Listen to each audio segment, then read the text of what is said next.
नमस्ते दोस्तों, स्वागत है आपका गणित दर्शन यूट्यूब चैनल पर।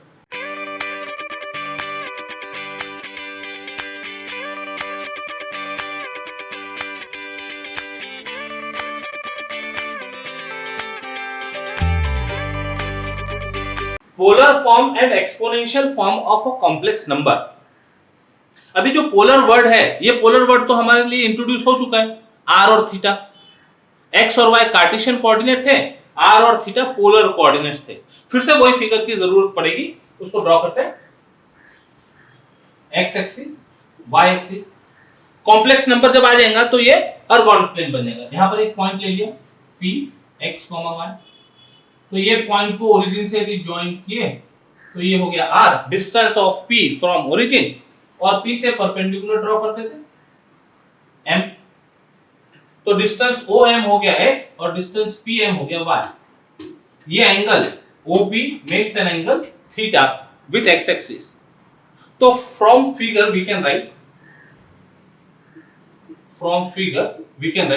cos theta is equal to x by r, sin theta is equal to y by r। ये डिटेल सब इसके पहले लिखा हुआ है। This implied x is equal to r cos theta और y is equal to r sin theta। इसको number 1 दे दें, इसको नंबर 2 दे दें। तो these are called relation between Cartesian and polar coordinates। These are relations between Cartesian coordinates x, y and polar coordinates r, theta. पहले r होगा distance और फिर inclination होगा। ओके, अब यहां x और y r और थीटा के टर्म में दिख रहा है। इन्हीं से हम r और थीटा को x और y के टर्म में मिला सकते हैं। We can have r is equal to under root of x square plus y square, number 3 बोल दो उसको, and theta is equal to tan inverse mod y by x, number 4। तो ये हो गए रिलेशंस r और theta in terms of x और y में। इतनी बातें हमको पहले से पता है। Now the point P x, y represent a complex number z is equal to x plus i y। ये रिप्रेजेंट कर सकता है पॉइंट। तो therefore we can write z is equal to x की जगह पर r cos थीटा और y के लिए I अपनी जगह पर है r sin थीटा। x और y की जगह वैल्यू रख दी r cos theta, r sin theta, r common, z is equal to r cos theta plus I sin theta. ये जो फॉर्म है ये कहलाता है polar form of complex number. r times cos theta plus I sin theta, this is called as polar form of complex number, where r and theta are as in 3 and 4। ये r और theta की जो values है ये यहां से मिलेंगी। और ये r और थीटा है क्या exactly? That is r is equal to modulus of z and theta is equal to argument of z। ये दोनों मॉडुलस ऑफ z और आर्गुमेंट ऑफ z रिप्रेजेंट करते हैं। Euler's identity cos theta plus I sin theta is equal to e power I theta एक standard identity है। cos theta plus I sin theta is equal to e power I theta. या ऐसा भी लिखते हैं इसको, e power I theta is equal to cos theta plus I sin theta. Left hand side equal to right hand side, right hand side equal to left hand side. तो ये part यहां use कर लेते हैं। तो then polar form becomes z is equal to r cos theta plus i sin theta जो था वो बन गया z is equal to r e power i theta. अब ये किस फॉर्म में आ गया? एक्सपोनेंशियल फॉर्म में। तो this is called as exponential form of complex number z। This is called as exponential form of complex number z, where r is equal to mod z and theta is equal to argument of z. Example based on polar form or exponential form. Express the following complex number in polar form and exponential form. Exercise 1.3 on page number 15 का question number 4 है। तो first example लेते हैं। तो सबसे पहले इसको denote करो। Solution denote z is equal to -1 plus √3i। तो here x is equal to -1, y is equal to √3। तो मॉडुलस फाइंड करने में तो कोई प्रॉब्लम नहीं है। तो therefore mod z which is equal to r is equal to under root of x square plus y square imply r is equal to under root of -1 का square plus √3 का square under root of 1 plus 3 under root of 4 which is equal to 2। r की value आ गई 2। अब theta की value find करने के लिए ये कौन से क्वाड्रेंट में है वो देखना पड़ेगा। तो x is negative and y is positive. कहां पर है ये complex number? Quadrant here z lies in second quadrant therefore argument of z जिसको हम थीटा से डिनोट करते हैं इसके लिए फॉर्मूला लिखेंगे। सेकंड क्वाड्रेंट में जाने का रास्ता था pi minus alpha,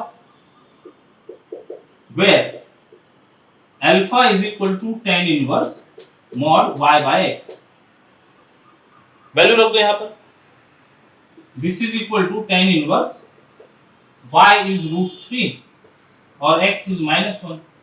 So therefore alpha is equal to tan inverse mod हट गया √3 बचा। This is equal to 60 degree which is equal to pi by 3। तो ये एंगल फर्स्ट क्वाड्रेंट में आता है।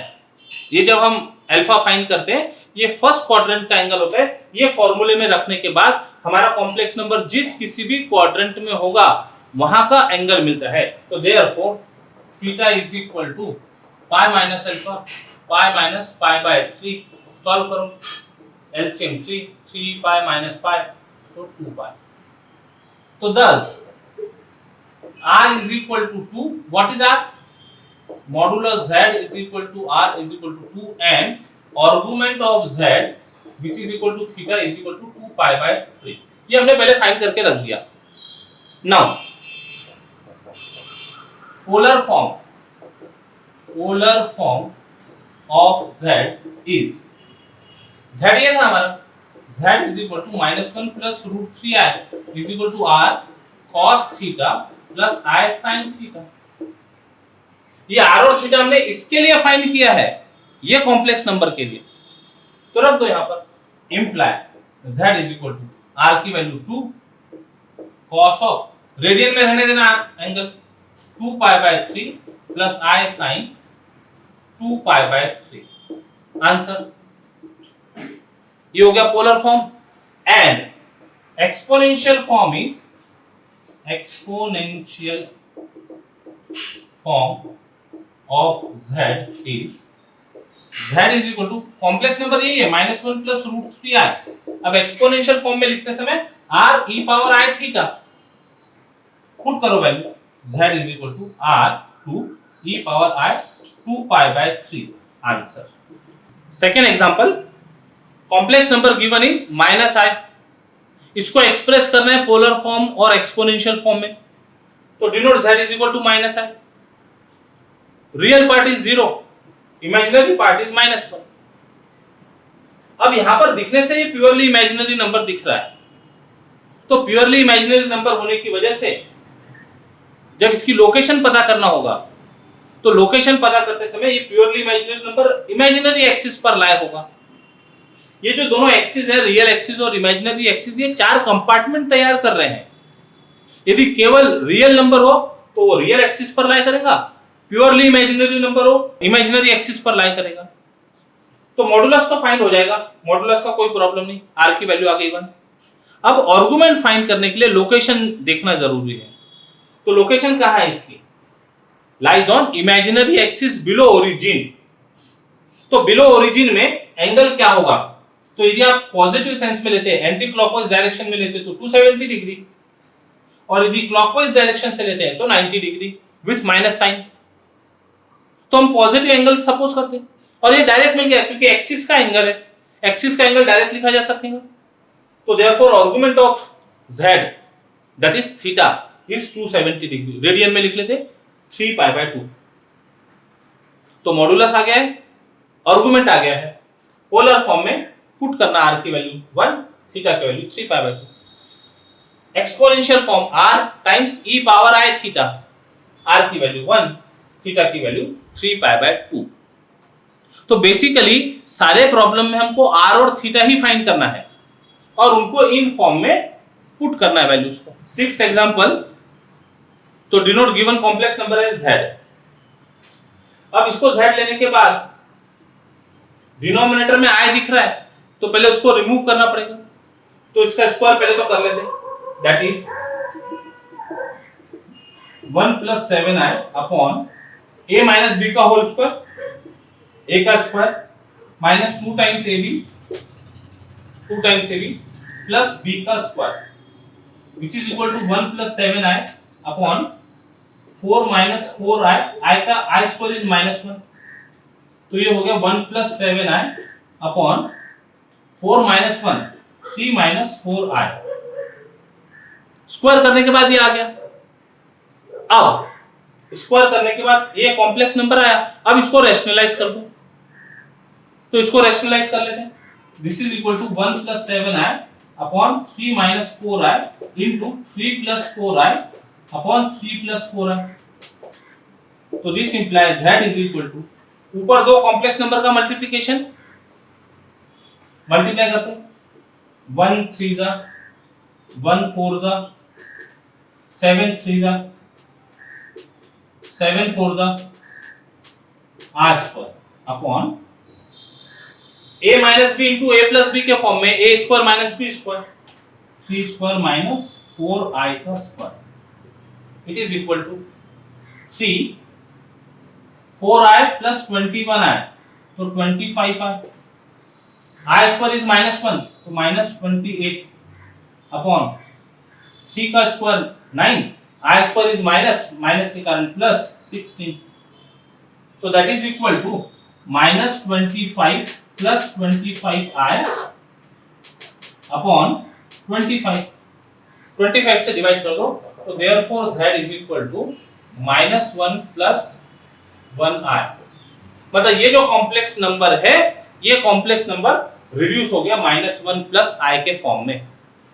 और अब standard method, here x is equal to real part is -1 and imaginary part is 1, therefore mod z which is equal to r under root of x square plus y square is equal to under root of -1 का square plus 1 का square is under root 2। Argument पता करने के लिए location चाहिए। Real part negative है, imaginary part positive है। कौन सा quadrant? Theta lies in second quadrant.